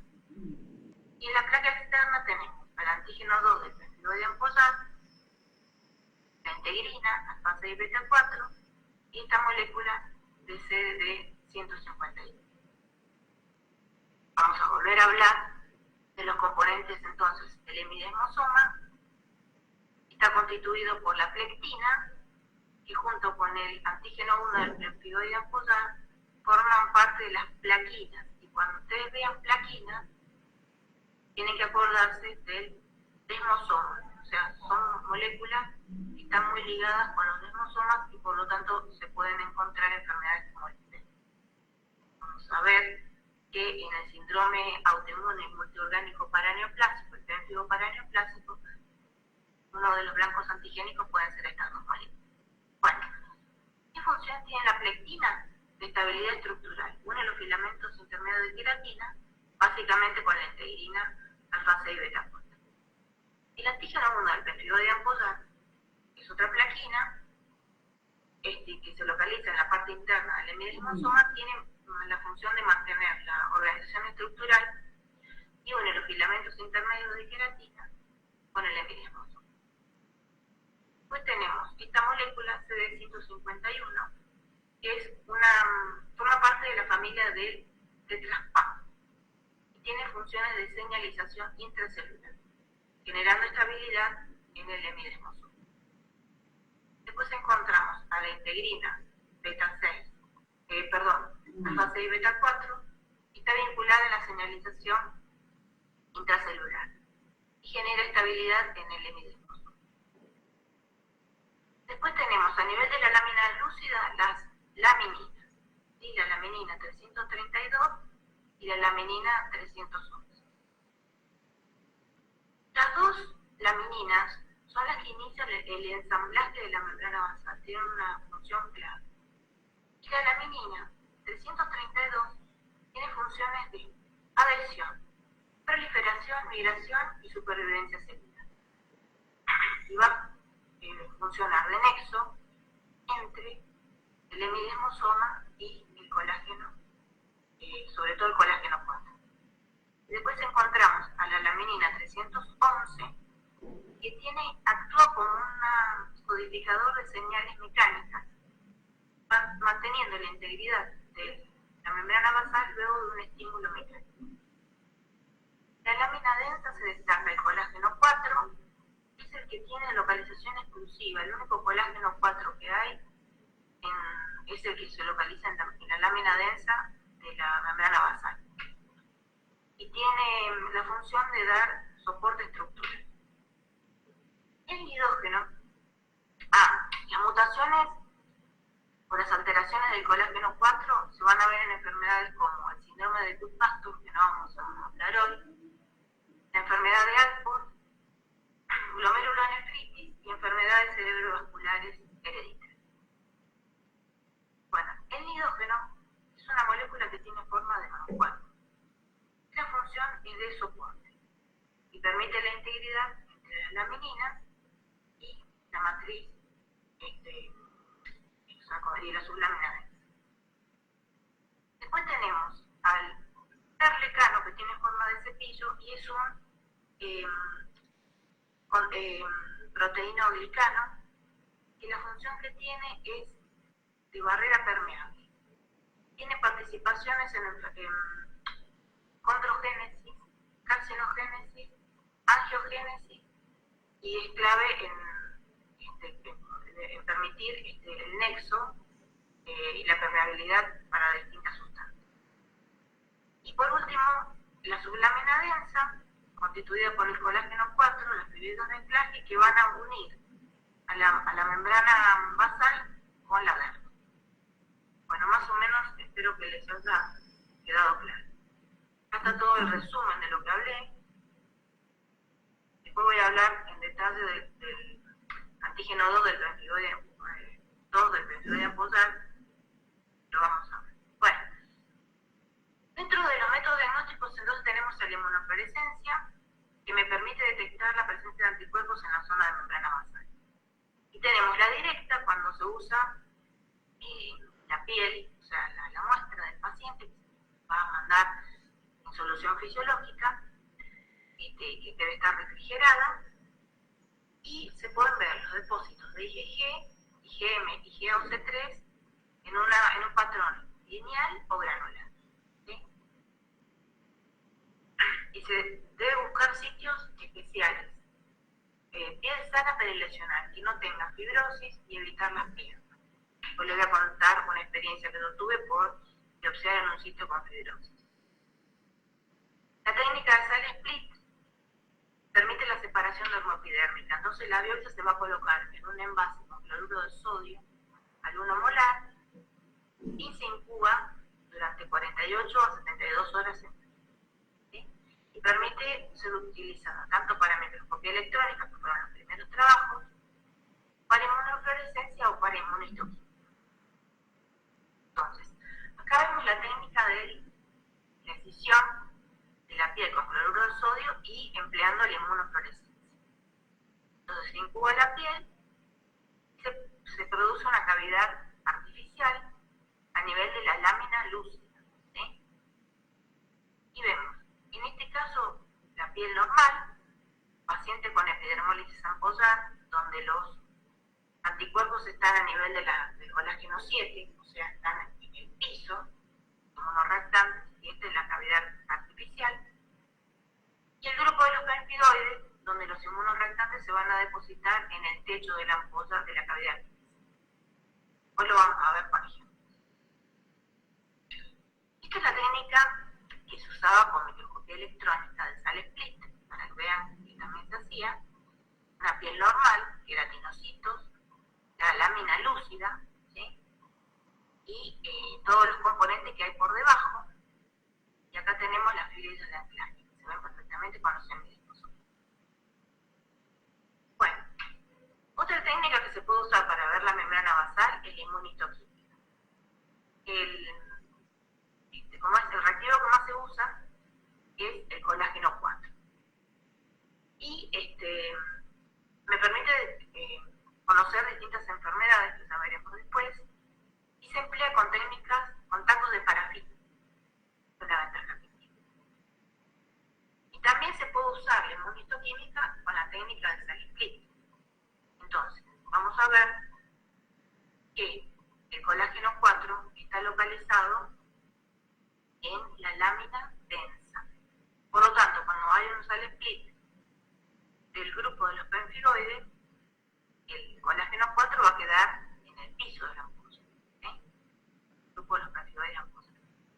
Y cuando, por ejemplo, epidermólisis ampollar adquirida o lupus eritematoso ampollar, que el anticuerpo está localizado a nivel de las fibrillas de anclaje, el colágeno 4 se va a quedar en el techo de esta cavidad artificial que es a nivel de la que se hizo a través de la lámina lúcida y donde el problema está en la sublámina densa, o sea, por debajo del colágeno. Bueno, anticuerpos que se pueden detectar es técnica de inmunofluorescencia indirecta, ¿sí? Detecta anticuerpos circulantes, permite estimar su concentración mediante diluciones seriadas, y si se hacen cortes muy finos se pueden ver estos dos patrones. NN dentado, que es el grupo de los pempidoides, o en un cerrado, que son las enfermedades que tienen los anticuerpos debajo de la lámina densa, como la epidermolisis ampollar o el lupus eritematoso sistémico ampollar. Bueno, también tenemos la prueba de ELISA, que es una técnica que en general necesita confrontarse con inmunoblot. Las moléculas disponibles en nuestro país son la hemoglobina 1 y 3, antígeno 2, 1 del pempidoide ampollar y el colágeno 4. El Western blot, que es la inmunotransferencia o electroinmunotransferencia, y en este caso, las proteínas que forman parte de un epitelio plano estratificado y de la zona membrana basal se van a separar por su peso y se van a transferir su soporte sólido luego de ser enfrentadas con el suelo del paciente y ver dónde, en esa corrida, dónde está la proteína en cuestión. La inmunoprecipitación, que es una técnica que tiene fines fundamentalmente para investigación. Bueno, todo lo que dije recién está sacado de la revista de Dermatología Argentina del año pasado. Acá les voy a mencionar entonces lo que vimos recién, o sea, como nosotros estamos hablando de esta estructura, queratinocito basal, el hemidesmosoma y la dermis estaría acá. Amplificado tenemos los filamentos intermedios de queratina 514 y ya la conexión con el hemidesmosoma. Tenemos la plectina, que son plaquinas, la proteína 230, que es el antígeno 1 del pemfigoide de ampollar, la molécula 180, el antígeno 2 del pemfigoide de ampollar, la integrina, alfa 6 y beta 4 y la laminina 330. Bueno, acá en este esquema les quiero mostrar una proteína que uno hable, que es la quindrina, y que está ubicada del lado epidérmico y está más conectada con el citoesqueleto del queratinocito.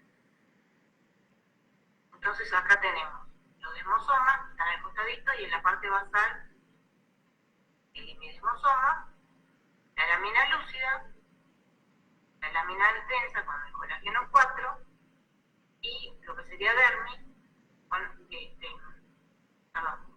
la sublámina densa con las fibras del plasma. Y acuérdense que el colágeno de la dermis papilar y adventicial es el colágeno 3. Bueno, las enfermedades ampollares, de las cuales voy a hablar, pueden tener una mutación genética que me va a dar el grupo de las epidermolisis ampollares, o autoinmune, producción anticuerpos contra un antígeno específico o grupo de los pemfigoides ampollares. Bueno, esta sería la clase, digamos, formativa básica de membrana basal, pero la vamos a aplicar a las enfermedades. Antes me voy a tomar un traguito de agua.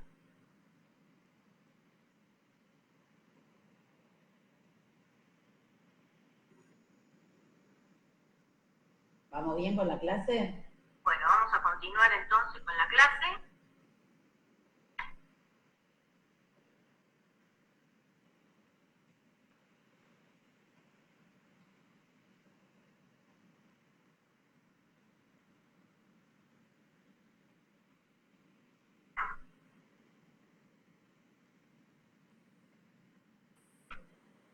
Bueno, entonces vamos a hablar de un paciente de dos escenarios.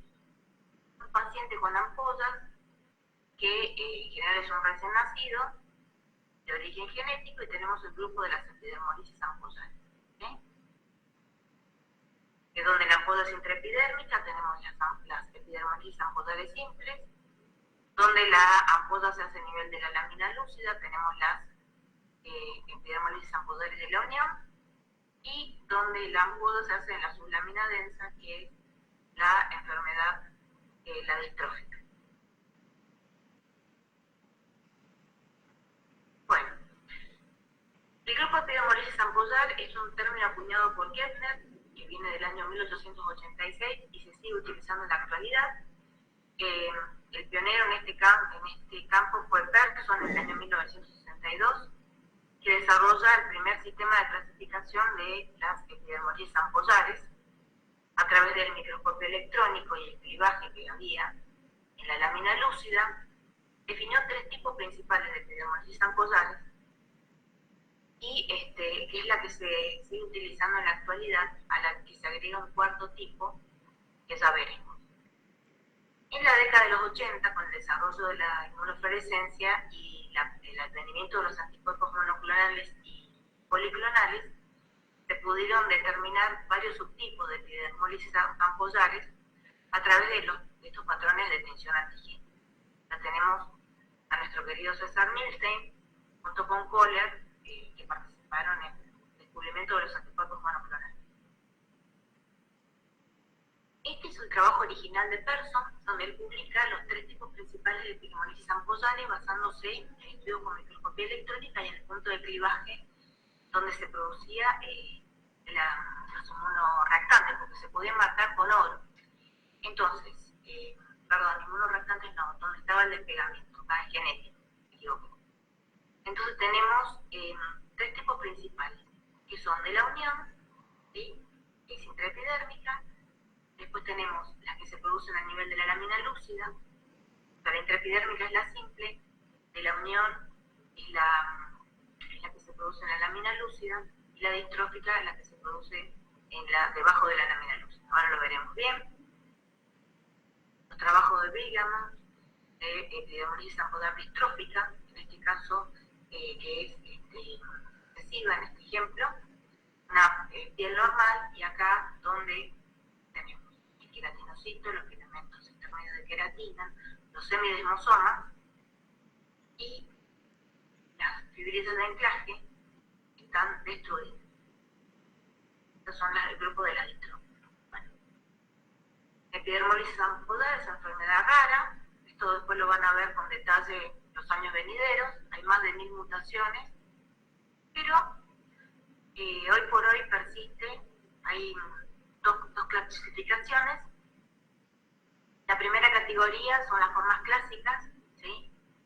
Donde está la simple, la de la unión, que puede ser Ehrlich, o sea letal, o no Ehrlich, no letal, y la de la unión con atresia pilórica.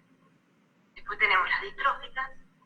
Y el cuarto grupo es la enfermedad de Kindler, síndrome de Kindler, donde las mutaciones son de la kindrina y se van a producir a diferentes sectores de la, o sea, es una forma mixta o combinada de epidermolisis ampullar por la proteína mutada, ¿no? Que se localiza no solo en la mente y en la piel, también en sitios ontogénicos, o sea, mucosos, rectales, y va a tener una serie de manifestaciones clínicas. La segunda categoría de las epidermolisis ampullares son trastornos con tendencia a la formación de ampollas, pero donde la patología primaria y las manifestaciones clínicas son extracutáneas. Entonces, hoy por hoy persiste el modelo de Persson. Tenemos los tres tipos: la simple, o sea, la que está arriba de la lámina lúcida, la intraepidérmica, la de la unión a nivel de la lámina lúcida, y las que están a nivel de la lámina densa, que son las distróficas.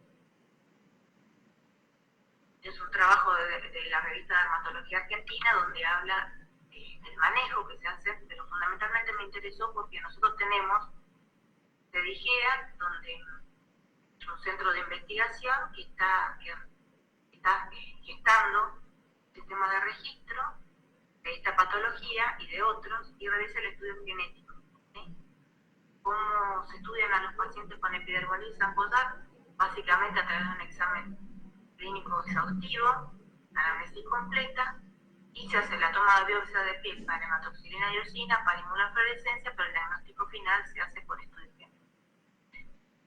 Y bueno, acá tenemos entonces las epidermolisis ampullares simples, que pueden ser dominantes o recesivas, y las proteínas, como hablamos recién, la queratina 5 y 14, plectina, otras proteínas que no hemos visto,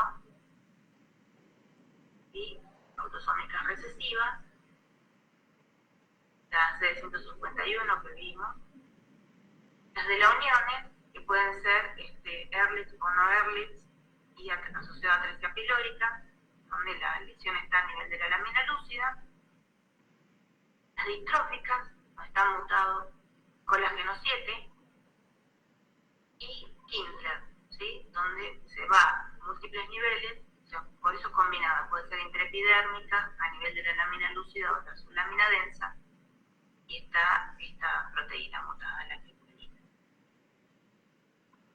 Bueno, un esquema básico entonces: las intraepidérmicas son las simples, pero que también hay otras enfermedades, como la del Deus o el síndrome de Naegeli-Franceschini-Jadassohn.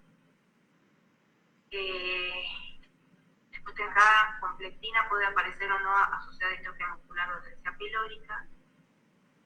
La que está mutado es el antígeno 1, la integrina, que puede tener atresia pilórica, tanto toda la molécula de integrina como la fracción beta-4 integrina. Acá el esquemita mostrando las de la lámina lúcida, donde está mutado el colágeno 17, son todos de la unión, ¿sí? Básicamente son todos de la unión. Y acá tenemos a nivel de la sublámina densa básicamente las distróficas, ¿sí? Esto para tener un panorama de las enfermedades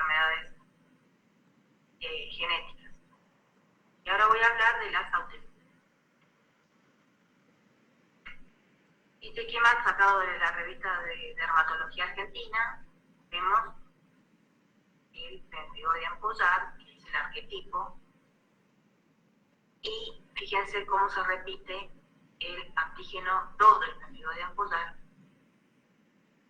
En algunos casos puede ser el 1. Fíjense que el pemphigoide de ampollar tiene muchas variantes, y después vamos a ir viendo otros ejemplos. Pero básicamente, esta es la molécula que más se repite. Antígeno 2 del pemphigoide de ampollar. Bueno, el grupo de los pemphigoides ampollares. Antígeno 2 del pemphigoide de ampollar es una molécula de una glicoproteína de transmembrana que tiene una porción intracelular, está en el queratinocito, en la parte amino terminal, no colagenizada. Acá está el blanco, en general el blanco es acá, tiene mayor epitopos.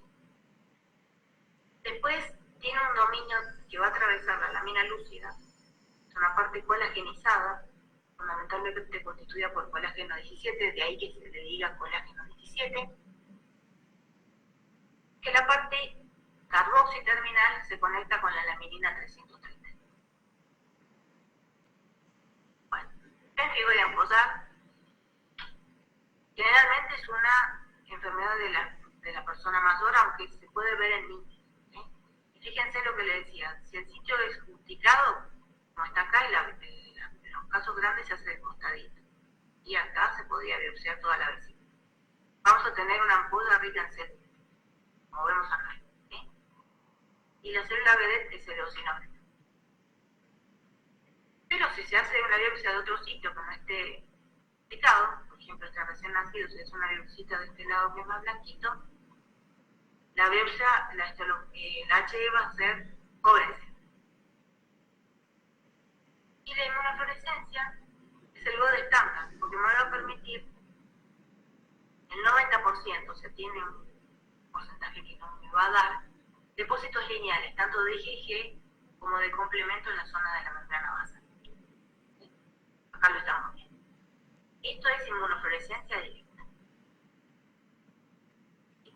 Si uno le hace la técnica del sal split, se me va a despegar a nivel de la lámina lúcida. Entonces, los inmunoreactantes van a quedar en el techo de la. Y este es un contraste con la epidermolisis ampollar adquirida. Bueno. Entonces me detengo en este antígeno porque es el que más frecuentemente se ve en este esquema. Esta es la porción amino terminal. Entonces va a estar adentro de la intracitoplasmática, o sea, intraqueratinocitaria. Después, la parte colagenizada que va a atravesar la lámina lúcida y la parte carboxiterminal que se une con la flexible y que tiene conexiones con la laminina 330. Hasta el blanco, la mayoría de los epitopos son acá, en este sitio que lo marqué con el círculo, y la proteína es de 180 en el Western blot. Y acá tenemos el dibujito, es esta, el antígeno 2 del pemphigoide de ampollar. Bueno. Pemphigoide gestacional, característica clínica, es una enfermedad del embarazo, también la misma molécula, la misma fracción del antígeno 2 del pemphigoide de ampollar, inmunoglobulinas IgG, y lo que es característico, patognomónico, ahí está, es el inmunofluorescencia directa, depósito lineal de complemento en la zona de membrana basal. 100% de los casos. Tiene como una sensibilidad y especificidad como el pemphigoide. Paciente con pemphigoide de ampollar, pemphigoide gestacional, y un control CT. Líquen plano pemphigoide es una combinación de líquen plano con pemphigoide de ampollar. En la zona de pemphigoide de ampollar, inmunofluorescencia directa como el pemphigoide de ampollar. En la zona del líquen plano tenemos esta dermatosis, que es el prototipo de las dermatitis de interfase ricas en células, los cuerpos citoides, coloides, cuerpos de Sivate, son todos todos sinónimos, que con la inmunofluorescencia directa se ven depósito granular de IgE. ¿Sí? Bueno. Pemphigoide de las mucosas es una enfermedad que tiene la manifestación clínica son las mucosas, raramente tiene menor manifestación en la piel y tienden a dar cicatrices. Y se dividen según la clínica en ocular pura o en otros sitios. Y tiene varios blancos antigénicos. ¿Sí? Acá está. O sea, el M-desmosoma, sí, paciente, y a la cual se agrega la laminina 330. Y acá tenemos con el blanco antigénico, tenemos a varios subtipos. Antígeno 2, la laminina, el P200, y por la clínica ocular pura o buena. Y fíjense que pueden haber, los anticuerpos pueden ser del tipo IgG, pero también puede ser T3, IgA, y en un gran porcentaje negativo. Acá tenemos la laminina 332, cómo se ve con esta técnica de Sal-Split. El pemphigoide P200, acá tenemos a la proteína, esta laminina, que tiene 200 kilodaltons de peso molecular, que se va a localizar en la lámina de luz. ¿Sí? Lo van a ver cuando vean pemphigoide P200. Bueno, tiene una clínica muy parecida al pemphigoide, con una inmunofluorescencia también característica.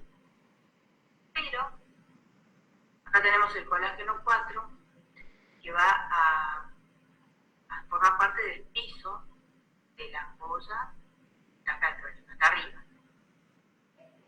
Lo que me permite diferenciarlo de la epidermolis ampullar, porque pueden curar con cicatrices. Y cuando se hace el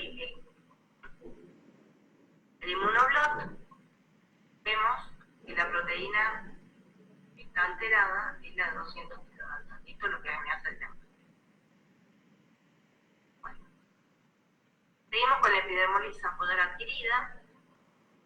Tiene múltiples formas de presentación clínica. Esta es la más frecuente, simulando quiste de medium, y el blanco antigénico es el colágeno 4.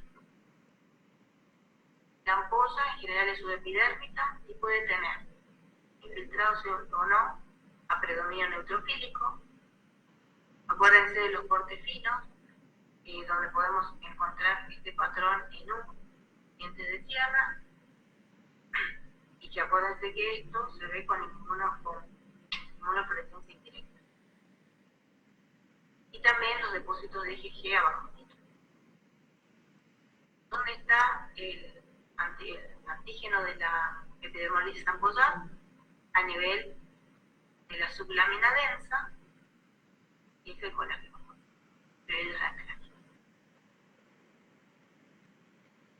Cuando hacemos la inmunofluorescencia directa me va a dar un patrón lineal, que puede ser de IgG, pero a veces puede haber IgA o IgE, porque esta enfermedad a veces tiene un patrón como símil dermatosis IgA, símil dermatitis septiforme, o sea, lo van a ver cuando lo vean en detalle. Y cuando se hace la piel Sal-Split, me queda que los inmunoreactantes quedan en el piso, lo que me hace el diagnóstico. ¿Sí? Cuando se hace el inmunistoquímico con el colágeno 4, el colágeno va a quedar en el techo porque el problema está abajo, en la sublámina. El colágeno 4 forma parte de la lámina densa. Los pacientes con epidermolis ampullar adquirida curan dejando cicatrices. Antes, cuando se hacía la microscopía electrónica, tenemos que los reactantes están del lado de la lámina densa, y en esta coloración con inmunooro vemos cómo se deposita en la fluido de anclaje anticuerpo. Y fíjense qué hermoso que se ven los núcleos de los queratinocitos, los filamentos intermedios de queratina, y cómo se ven los semidesmosomas.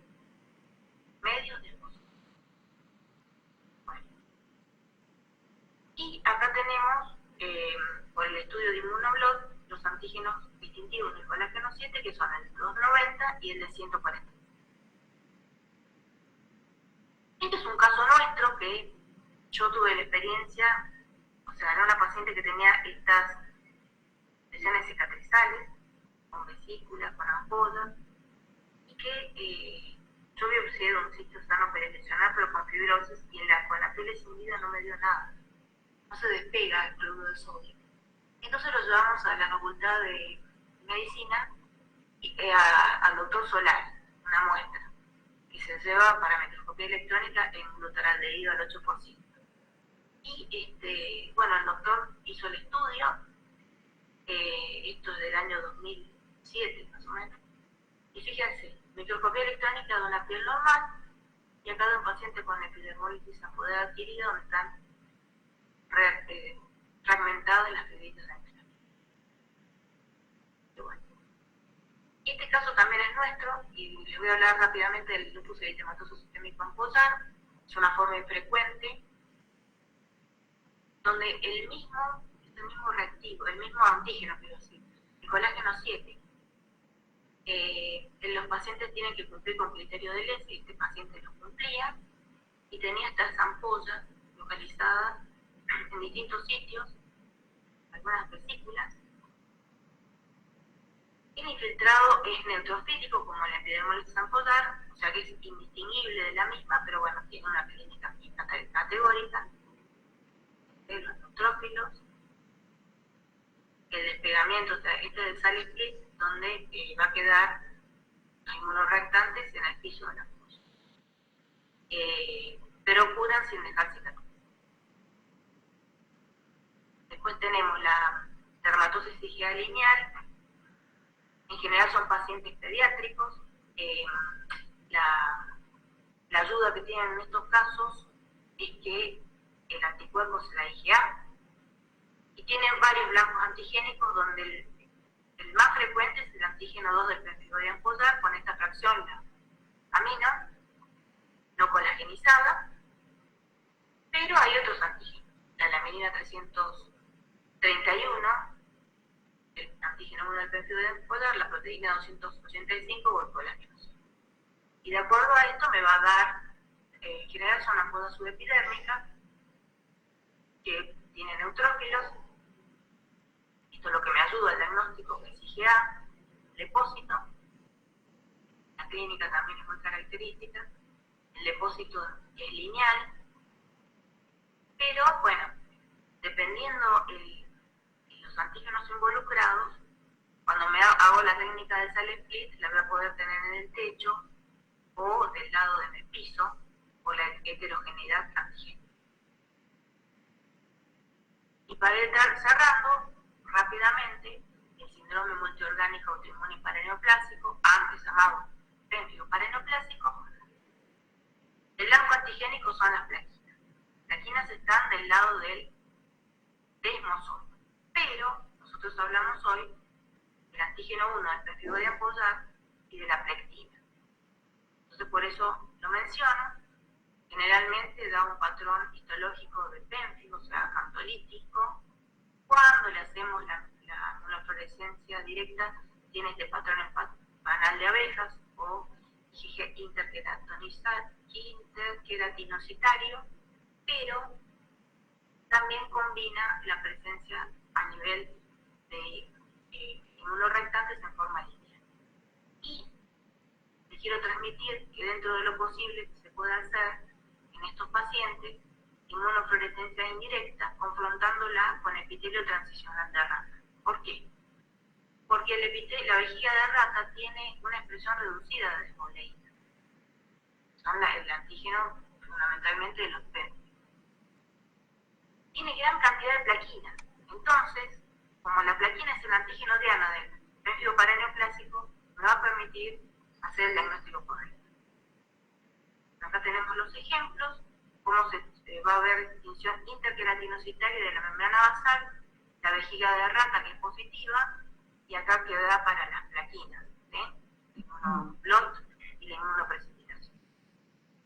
Bueno, a modo de cierre, quiero que les quede este mensaje. La membrana basal es una estructura proteica que tiene como funciones mantener el anclaje celular. celular, permite la diferenciación celular, proporciona soportes, una barrera permeable selectiva. La organización molecular de la membrana basal a través del modelo clásico comprende 4 capas: los queratinocitos basales, la lámina lúcida, lámina densa y sublámina densa, y el modelo clásico que permite reconocer a estas proteínas: los queratinocitos basales, con sus filamentos intermedios de queratina, 4 y 15, ahí me equivoqué, los semidesmosomas, con la plectina, el antígeno 1 del pemphigoide de ampollar, la integrina, el antígeno 2 del pemphigoide de ampollar y el tetraspam. La lámina lúcida, con la integrina, el antígeno 2, la laminina 332 y 311, ya no se usa más 5 y 6, perdón. La lámina densa, colágeno 4, perlectano y nidógeno, y la sublámina densa, el colágeno 5. Bueno, reconocer el nivel donde se produce la alteración proteica me permite entender la correlación de la clínica, ¿sí? La forma de presentación. De origen genético, por mutación en los genes que codifican las proteínas epidermales ampollares. La forma clásica, ¿no? La simple, de la unión Ehrlich, no Ehrlich o asociada a atresia pilórica, y la de Strobel. Y la que es autoinmune, ¿dónde están los pemphigoides? Bueno, nosotros vimos un pedacito de la membrana basal, pero tiene más. Está muy implicada en el fotoenvejecimiento, es un tema apasionante, y bueno, yo les agradezco la atención. Y estoy a sus órdenes.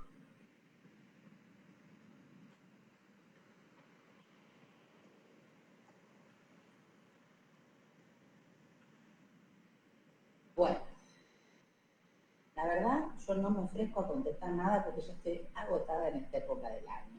Así que si tienen alguna duda, alguna preguntilla, algún comentario, se los haré llegar a la doctora Gabriela Pérez.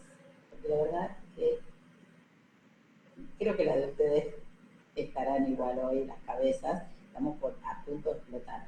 Entonces, los invito a participar de alguna preguntita por escrito. ¿Qué les parece?